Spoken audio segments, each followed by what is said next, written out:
এই যে দেখতে পাচ্ছেন আমরা এখন মামু ভাগ্নে এখন মাছ ধরবো।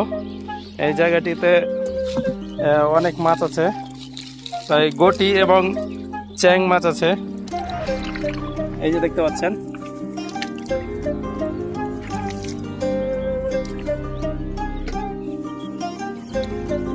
আমি দেখাচ্ছি আপনাদেরকে। এখানে একটু পানি বেশি আছে তার জন্য মাছ দেখতে পাওয়া যাচ্ছে না, তবে এই যে দেখতে পাচ্ছেন প্রচুর পরিমাণে মাছ আছে।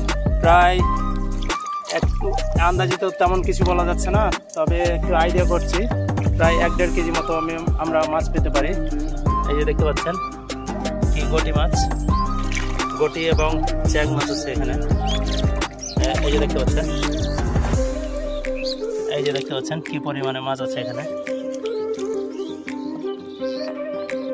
আমরা এখন মাছ ধরছি।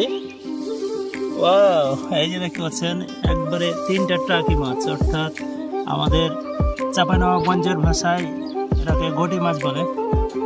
এই যে দেখতে পাচ্ছেন আমি ধরছি এখন। মাছ ধরা শেষ। আমি বলেছিলাম 1 থেকে 1.5 কেজি মতো মাছ পেতে পারে। তো এই যে দেখতে পাচ্ছেন আমি কতটি মাছ পেয়েছি, প্রায় 1.5 থেকে 2 কেজি মতো হয়ে যাবে মাছ, সবগুলা গটি মাছ।